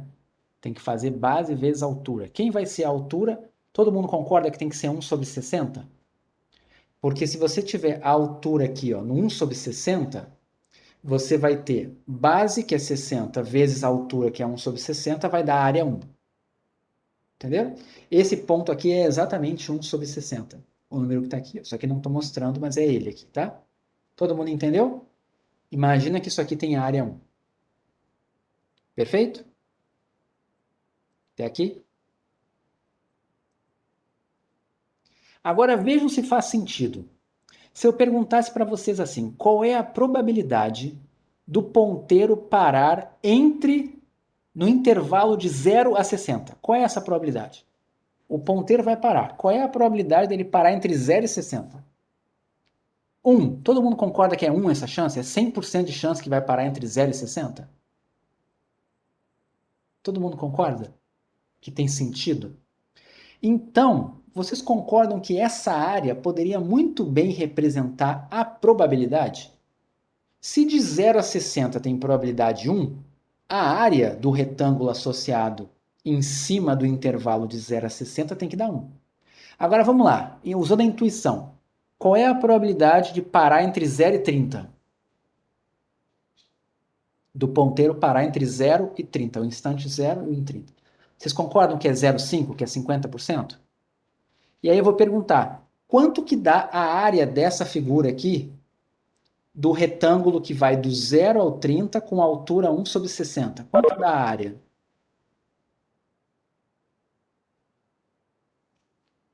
Quanto que dá a área do retângulo que vai do 0 ao 30 com altura 1 sobre 60? Meio. Vocês estão vendo que está batendo? A área está batendo com a probabilidade do intervalo? Certo? Então, isso é uma dica para a gente. Que no caso contínuo, as probabilidades vão vir de áreas e não de uma função aplicada num ponto como era antes. Você vai ter que calcular uma área. Vai ter uma figura e você vai calcular uma área. Então vamos pensar agora aqui na intuição. Qual é a probabilidade do instante de parada acontecer entre 15 e 30 minutos? Entre o instante 15 e o instante 30. Certo? Vocês concordam que esse intervalo aqui, ele tem um intervalo de comprimento 15 minutos, né? Para 1 hora, 15 minutos não é 25% da área, não é 25% do tempo? É intuitivo para vocês que essa probabilidade seja 0,25? Todo mundo consegue ver que é intuitivo que seja 0,25? Porque até o 30 era meio, até o 60 é 1, até o 30 é meio, então qualquer intervalo de 15 minutos, a probabilidade é 1/4. E olha aqui, se você pegar o intervalo de 15 a 30 e calcular a área que está pintadinha aqui, ó, vai dar o quê? 1/4. Deixa eu ver o que perguntaram da área aqui. Mas essa área vai ser sempre a área de um retângulo? Não. Se a área fosse sempre de um retângulo, a gente não precisaria ter cálculo, bastaria geometria, certo? Mas aí o cálculo serve para encontrar áreas quando você tem outras formas, certo? Vocês concordam que quando é um retângulo, qualquer intervalo de 15 minutos aqui vai ter a mesma chance de ocorrência, vai ter a mesma proporção? Por exemplo, entre 30 e 45, qual é a área que eu tenho aqui do retângulo entre 30 e 45? Qual é essa área aqui entre 30 e 45? Desse retângulo que eu tô... 1/4, né? É 1/4 até o 15, 1/4 até o 30, 1/4 até o 45 e 1/4 até o 60. É como se você dissesse, o relógio pode parar em qualquer lugar, certo? Mas e se eu fizesse dessa forma aqui, ó? Eu estou dando uma aula de cálculo para vocês, sem vocês estarem percebendo, tá? Mas vamos lá. Se eu fizesse assim, ó, imagina que eu crio essa figura aqui, ó. aqui é 60 e aqui dentro tem área 1. Imaginaram? Eu faço dessa forma aqui. É uma figura que tem área 1. Vocês concordam que se eu pegar um intervalo desse tamanho aqui no meio e esse mesmo intervalo daqui até aqui, a área vai dar diferente? Vamos ver. Daqui até aqui, ó, a área é a área dessa figura aqui. Enquanto que aqui, ó, a área é esse triângulo. Mas o intervalo tem o mesmo comprimento. Vocês estão entendendo o que eu estou falando aqui? Eu estou dizendo o seguinte, ó, essa área aqui é maior do que essa área aqui. Mas esse intervalinho aqui é igual a esse intervalinho aqui. Quando a gente estava fazendo nessa figura aqui, ó, se eu pegasse um intervalo de comprimento 15 aqui ou de 15 aqui, a área é sempre a mesma, é sempre um retângulo igualzinho. Mas aqui, vocês concordam que se tiver no meio, a área vai ser maior do que se estiver nos cantos? Então, se eu dissesse para você que a probabilidade, o modelo probabilístico de parada do relógio, se eu dissesse que ele segue um triângulo e não um retângulo, vocês concordam comigo que aqui é o ponto 30? Esse ponto aqui é o 30. Vocês acham que esse relógio tem mais chance de parar perto do 30, perto do 0 ou perto do 60? Onde que esse relógio tem mais chance de parar? Todo mundo está entendendo a ideia? Por que é perto do 30? Porque perto do 30 a área sempre dá maior. Se eu pegar um intervalo de 10 minutos perto do 30, a área é maior do que um intervalo de 10 minutos perto do 60. Entenderam?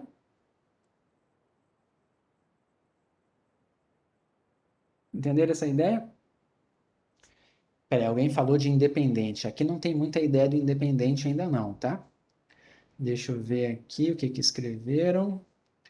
Para eventos independentes, a área seria sempre a de um retângulo. Não é bem independente, a gente fala uniformes, que é eventos que eles são uniformes, distribuição uniforme. É uma distribuição de probabilidade, inclusive. Então agora eu vou contar um segredo para vocês, tá? Lembra que eu falei que histograma tinha que ter área 1? Lembra que eu disse para vocês que histograma tinha que ter área 1? Eu acho que eu comentei isso em algum momento. Quando a gente faz um histograma, ele deveria ter área 1. Como que vai funcionar a vida no mundo real, tá? No mundo real, você pega a sua variável. Você, por exemplo, estou estudando poluição. Os níveis de poluição numa cidade ao longo de cada dia do ano. E alguém te dá um monte de dados disso. Você pega um histórico de 10 anos, certo? E aí você faz o seguinte gráfico. Ao invés de você fazer, aqui está a poluição. Poluição, as emissões, né? Vai ser o seu X, tá? E vamos imaginar que você faz um histograma. Lembra do histograma? Está associado com frequências, né? Tá aqui, você fez um histograma. Você botou lá no RIST, você fez no Excel, você fez em algum lugar um histograma. Tudo bem? A ideia de histograma? Está associado com frequência. Quanto maior a barrinha, maior a frequência. Certo? Só que ao invés de você fazer isso, fazer com frequência, você usa densidade. O que é densidade? É frequência relativa dividido pela amplitude da classe. Por que você usa densidade? Porque essa figura aqui fica com área 1. Certo? Vamos imaginar que isso aqui é uma medição, certo? De algum poluente. E imagina que isso aqui seja, por exemplo, 200 partículas por milhão. E o próximo ponto aqui é 210 partículas por milhão, certo? Então, esse pontinho aqui é 200 partículas por milhão, esse pontinho é 210 partículas por milhão. Então, essa área que está aqui, ó, essa área é exatamente a proporção de observações ou de dias, né? Ou de porque eu estou fazendo assim, a emissão por dia ao longo de vários anos, né? Então vai dar a proporção de dias no ano em que as emissões estavam entre 200 e 210. Isso você faz com um histograma, porque a área do histograma sempre vai dar a frequência relativa, tá? Porque a densidade é a frequência relativa dividida por essa amplitude aqui, que é 10. Então, se você fizer base vezes altura, densidade vezes a base, vai dar a frequência relativa. Essa areazinha aqui dentro é a frequência relativa de ocorrer uma emissão entre 200 e 210. Isso aqui é estatística descritiva, certo? Então, se alguém perguntasse para você, digamos que essa frequência aqui, ó, deu 0,10. O que você vai dizer? Olha, pelo meu histórico, 10% dos dias no meu histórico tiveram emissões entre 200 e 210 partículas por milhão por dia emitidas. Tudo bem até aqui? Tá? Saber calcular a área de um retângulo, isso é ensinado para crianças no ensino fundamental. Base vezes altura. Então, se você trabalhar com histogramas, você vai sempre trabalhar dessa forma. Só que não é assim que a gente faz. O que a gente costuma fazer? Existem modelos matemáticos que são funções que você usa para aproximar esse histograma. Então você pega uma equação matemática que passa por cima aqui, ó. É uma função, é uma f de x. Pode ser f de x igual a x ao quadrado mais logaritmo de x sobre 2. É uma função, certo? Mas vocês entendem que essa função, eu também poderia calcular a área embaixo dela. Então, eu poderia pegar ali, ó, e fazer da seguinte forma. É o mesmo gráfico, aqui está o 200, aqui está o 210.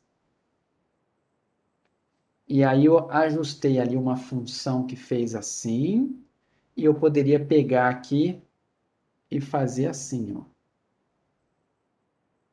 Essa área aqui seria aproximadamente igual à frequência relativa, que é 0,10. Todo mundo entendeu? O desenho não ficou muito proporcional, mas eu estou fazendo uma coisa parecida. Conseguiram entender?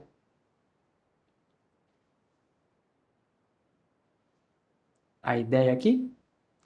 Aí agora é que vem a dica. Ninguém vai trabalhar com um histograma, porque o histograma só serve para o seu conjunto de dados. Mas se você utilizar uma função conhecida que parece o seu histograma, você está usando um modelo probabilístico contínuo. Um modelo probabilístico contínuo é uma função que passa por cima do seu histograma. É a melhor função que passa por cima do seu histograma. Imaginaram isso acontecendo? Aí agora vai vir a mágica aqui, tá? E aí vai vir a explicação de por que se estuda cálculo. Se eu pedisse para você calcular essa área em vermelho, você ia conseguir? Com o que você aprendeu na escola? Nota que não é uma reta aquilo ali, faz uma curva. É uma função bem esquisitinha ali em cima. Você ia conseguir fazer isso? Não. Mas existe uma coisa em cálculo, certo? Que faz isso para gente. O que é integral? Já ouviram falar de integral e derivada? Integral que se estuda em cálculo é a área embaixo de uma função. Só isso. Isso é cálculo. Áreas embaixo de funções. E a gente usa a probabilidade por quê? Porque a gente precisa, em estatística, pegar o nosso histograma, encontrar uma função que vai ser o nosso modelo probabilístico que mais se aproxima do nosso histograma, e a gente vai começar a calcular probabilidades não mais usando a área do histograma, e sim usando a área embaixo dessa curva. Mas não dá para fazer isso aqui usando retângulos. Então, o que você vai fazer? Você vai utilizar, existe uma notação para isso. Tá? Se essa função aqui se chama f de x, existe uma notação para isso. Sabe qual é a notação? Aquela área ali, ó, aquela área que eu estou interessado ali, é igual à integral, é esse símbolo aqui. Você coloca o limite inferior e o limite superior. Quem é o limite inferior? 200. Quem é o limite superior? 210. De quem? Quem que vai ser integrado? A sua f de x, e você escreve aqui dx. Se você escrever isso aqui para uma pessoa que estudou cálculo, ele vai olhar para essa expressão aqui e na mente dele ele vai imaginar uma função, vai imaginar o 200, o 210 e uma área aqui. Entenderam? Isso é integral. Isso é cálculo 1, que tem em todos os cursos de graduação de estatística, engenharia, de química, de física, até de economia, administração. Hoje em dia tem também vários cursos de exatas, né? Você tem, não que a administração seja de exatas e economia, mas também eles têm modelos, né, estatísticos lá, eles estudam às vezes, então é isso que é o cálculo. Conseguiram entender a analogia vindo dos dados para por que precisa saber a área das coisas? Ok? Conseguiram entender? E aí entenderam agora por que um estatístico sempre vai brigar para você fazer um histograma com área 1 e não com frequência? Se você colocar no eixo Y frequências, não dá para associar uma função em cima que tem a área 1 embaixo dela. Para você colocar uma função que tem a área 1 embaixo dela, você tem que fazer uma figura de retângulos que tem a área 1 embaixo dela. Então, a gente usa densidade. Por isso que estatístico sempre faz histograma com densidade, não com as frequências. Certo? A forma do histograma é a mesma, mas a área dele embaixo não dá 1 se você não fizer com densidade. Entenderam isso? Tá? Isso é uma aula de cálculo. Tá? Vocês estão tendo cálculo aqui em Estatística Social 1. Tá? Então, agora vamos voltar lá para... a última coisinha, né? Só para comentar aqui. O que vai diferenciar os problemas, né? Vamos pensar aqui, ó. Altura das pessoas. O que vocês acham? Vamos colocar aqui, ó. A altura das pessoas. O X é a altura da população brasileira, certo? E você pega uma amostra. Vocês acham que vai ter qual comportamento? Vamos imaginar que aqui assim é 1,70 m. Você coletou 5.000 pessoas e fez um histograma. E vai aproximar o histograma por uma função. O que vocês apostam que vai dar? O dx, ele representa pequenas áreas, tá? É como se fossem retângulos. No fundo, no fundo, no fundo, a integral é isso aqui, ó. Só um pouquinho. É como se você pegasse aqui, ó, pequenos... É o diferencial, perfeito. Mas deixa eu só tentar dar a intuição dele. Se você não estudou cálculo, é um pouco difícil de entender. Imagina você pegar esse retângulozinho aqui, aí depois pega outro retângulozinho aqui, aí depois pega outro retângulozinho aqui, depois pega outro retângulozinho aqui, depois pega outro retângulozinho, outro retângulozinho, outro... Imagina você fazer isso. Mas imagina que esses retângulos têm uma base aqui embaixo bem pequenininha. A base e a altura, né? A base é bem pequena. Essa base pequena é o que a gente chama de esse dx. Ele é uma quantidade que está tendendo a zero. É como se você estivesse fazendo a soma de vários mini retângulozinhos para aproximar essa área. E aí a gente usa essa notação aqui. É como se fosse base vezes a altura. Uma base muito pequenininha e a altura é o valor da função. Certo? Aí é um limite matemático, aí tem que estudar limite. Mas na sua mente você pode guardar a ideia de que é como se fosse a base de um retângulo que vai ficando pequenininha, pequenininha, pequenininha, pequenininha, bem pequena. Certo? E você está fazendo base vezes altura, como se fosse a soma de áreas de retângulozinhos. E o símbolo é essa expressão inteira aqui, ó. Essa expressão inteira é a soma dessas áreas. Começando no 200, acabando no 210, somando infinitos retângulos bem fininhos ali dentro. Entendeu? É isso que é o dx. A intuição dele, tá? Então vamos lá. voltando aqui, por exemplo, da altura. O que vocês acham que ia acontecer? Vocês acham que o histograma teria essa cara? Vocês acham que o histograma teria essa cara? Ou vocês acham que o histograma teria essa cara aqui?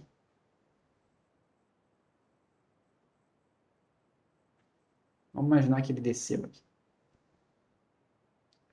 Qual que vocês acham que seria a cara desse histograma? O vermelho, certo? Então, quando vocês olham para essa figura, o que você tem que pensar? A gente sabe que mais pessoas vão estar perto do 1,70 do que perto do 2 metros e perto de 1 metro, concordam? Ou pessoas adultas, concordam? Então, vamos pensar. Se você assumir que a função que você vai usar é azul, vocês concordam que ela dá mais probabilidade, tem uma área maior para valores baixos de altura e pouca probabilidade, pouca área para valores grandes da altura? Que se você olhar a preta, é como se ela dissesse que a mesma chance que você tem de observar alguém perto de 1,70 é a de você observar alguém perto do 2 metros. Tem sentido isso? Vocês acham que a área, aqui a área é a mesma, né? Se pegar a área nas proximidades do 1,70, por exemplo, entre 1,68 m e 1,72 m, um intervalo de 4 centímetros. Se você pegar a área aqui, ó, vai dar um retângulozinho. Mas se você fizer isso perto do 1,90, vai dar o mesmo retângulozinho com a mesma área. Vocês acham que tem sentido? Tem a mesma probabilidade? Não, né? Então vocês concordam que a vermelha é a que parece mais? Tá? Então, existem 3 distribuições de probabilidade muito utilizadas, tá? Uma é a distribuição uniforme, que é essa pretinha. Ela sempre vai ser reta em cima. Existe uma outra distribuição de probabilidade, que é essa azul, que é a gama, ou a Q quadrado, ou a exponencial, que sempre vai dar uma área maior para a esquerda, certo? E existe uma distribuição que tem esse formato de sino centrado na média, que é a distribuição normal. São as 3 mais importantes que costumam ser dadas em cursos aplicados de estatística. Entenderam? E o objetivo delas é achar a área embaixo, que se usa uma integral para isso, que vocês não necessariamente estudaram. Quem aqui não é de exatas não estudou integral, então eu não espero que você saiba fazer a integral, porque existe uma conta que você aprende na disciplina de cálculo, tá? Mas eu vou ensinar como é que faz no computador, por exemplo. Vou mostrar aqui como é que faz. Tem que saber isso para estatística 2? Não, não tem que saber. Mas algumas intuições por lá fazem sentido pensando em cálculo, certo? Mas você não vai ter que fazer nenhuma vez uma integral. A conta da integral você não vai ter que fazer. Ok? Não se preocupe agora com Social 2. Eu garanto que você vai conseguir. Não importa o que você está vendo aqui, o que tenha lá. Passe aqui, depois você pensa lá, vai dar tudo certo. Tá bom? Não tem problema. Tem gente aqui que nunca estudou cálculo e está vendo pela primeira vez, certo? Então não tem problema.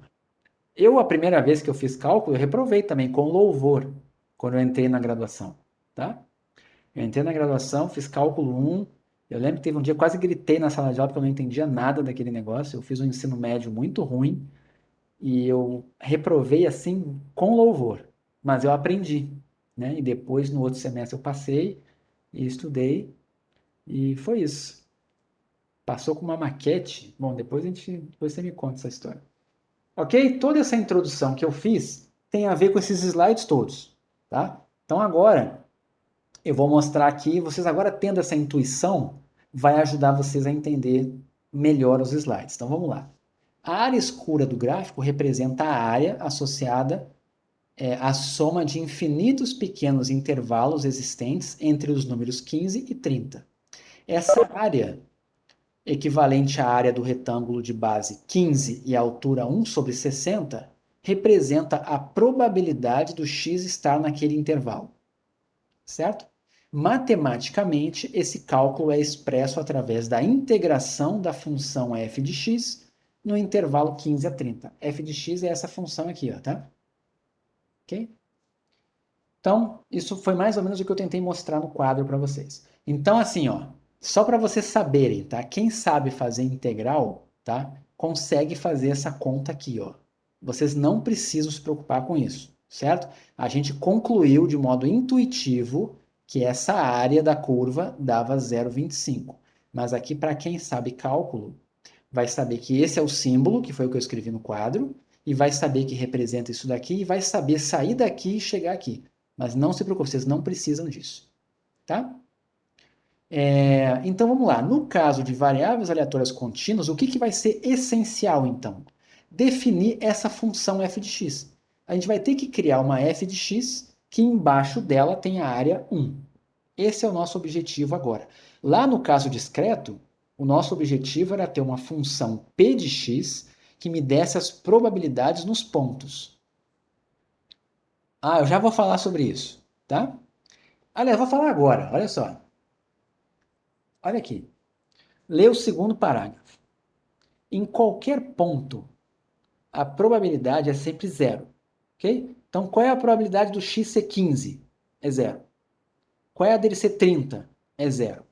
Então, isso daqui, ó, ter o menor igual ou igual não vai fazer diferença nenhuma. Em cálculo, no caso contínuo, quando você bota a área entre 15 e 30, não interessa se você está colocando o 15 e o 30. Sabe por quê? Qual é a área embaixo de um ponto? Se você fosse pegar uma figura, vou mostrar aqui. Né? Se eu fizesse assim, ó, aqui está a minha função. E eu vou pegar o ponto 15. A área embaixo do 15. Qual é a área dessa reta que está ali? Qual é a área daquela reta? É zero. No ponto 15 não tem área, certo? Então, se eu quiser calcular a área entre 15 e 30, tanto faz eu considerar o 30, eu considerar o 15, ou não considerar o 15, ou não considerar o 30, porque a área aqui dentro é sempre a mesma. Porque a área embaixo dessa linha limítrofe e embaixo dessa linha limítrofe é sempre zero. Então eu não preciso me preocupar no caso contínuo com menor igual, maior igual, nada disso. No caso contínuo, a gente simplesmente. Eu quero entre 15 e 30. Entre 15 e 30. Não me interessa se é igual ou menor igual, é 15 e 30. Ok? Isso é uma coisa boa no caso contínuo. Tá? Tudo bem? A gente já está na metade desses slides aqui. Eu só quero definir a FDP. Lembra que eu falei para vocês que a gente ia definir uma FDP? Né? Função densidade de probabilidade. Tá? O que vai ser a FDP?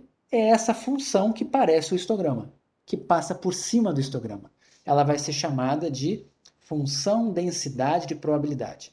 Ela nunca pode ser negativa e a área embaixo dela tem que dar 1. Olha só o que está escrito aqui. Ó. Olha esse símbolo que eu falei para vocês. Né? O que representa integral de menos infinito a mais infinito de f de x dx? É a área embaixo da f de x no intervalo que vai de menos infinito a mais infinito, ou seja, é toda a área embaixo dela. Tem que dar 1. É isso que ela está dizendo aqui. E o mais importante de tudo que vocês têm que lembrar, se você pegar a f de x e colocar um número aqui dentro, ó, f de 2, não vai dar probabilidade de x igual a 2. Só vai dar a altura no ponto 2. As probabilidades vão vir das áreas embaixo, certo? Qualquer probabilidade pontual vale zero no caso contínuo. Todo mundo entendeu isso? Tá?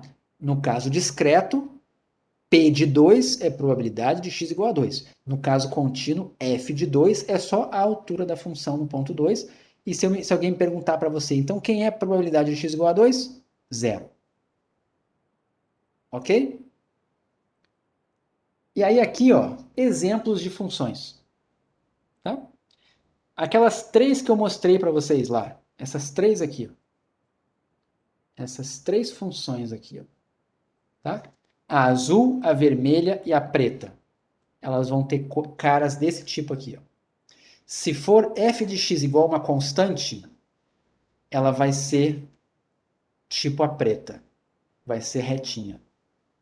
Se ela tiver um comportamento tipo essa daqui, ó, exponencial de menos alguma coisa sobre 2, ela já vai ser uma função que tem área maior na esquerda do que na direita.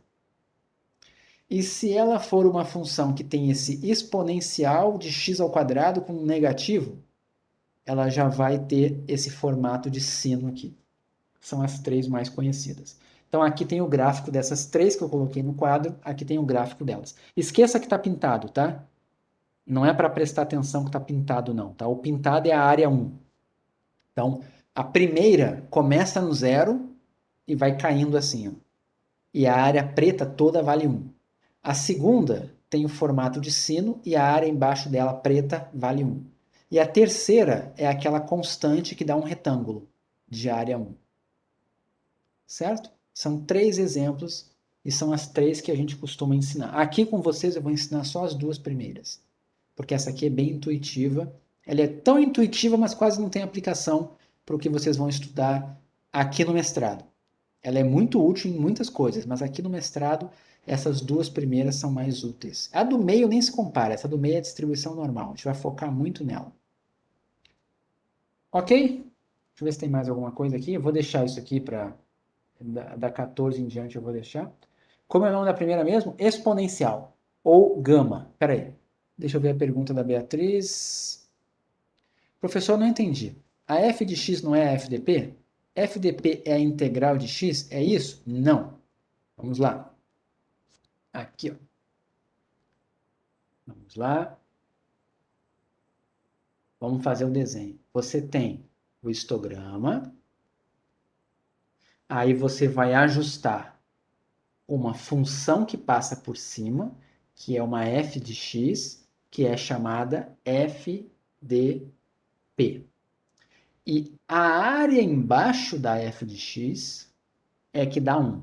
Então, você vai fazer a integral, significa o quê? A área embaixo da f de x dx, aonde? Em todo o intervalo. Aqui poderia ser, sei lá, de A até B. Vamos imaginar que ela varia de A até B. Então, eu tenho que garantir que de A até B, essa área dá 1. Mas f de x não é a área. A área é a integral de f de x. Certo? Então, FDP não me dá probabilidade. Não dá probabilidade. Lembra? Eu dei uma aula aqui que eu falei dos nomes. Lembra? Eu fiz um quadrinho, fiz um fluxogramazinho lá, um esqueminha que mostrava os nomes, né? No caso discreto, era função de probabilidade ou função massa de probabilidade. E ela dava probabilidades. No caso contínuo, a gente vai estudar a função densidade de probabilidade, também chamada de função densidade, que não dá probabilidades. As probabilidades vêm da onde? Da área embaixo dela. Ou seja, ela dá probabilidades, mas não aplicando no x. É pegando a área embaixo. Certo? Então, se alguém perguntasse aqui, qual é a probabilidade de x estar entre, sei lá, 2 e 7? O que você ia fazer? Você ia fechar aqui e calcular essa área aqui. Ó. Essa área aqui dentro é que te dá a probabilidade de x estar entre 2 e 7.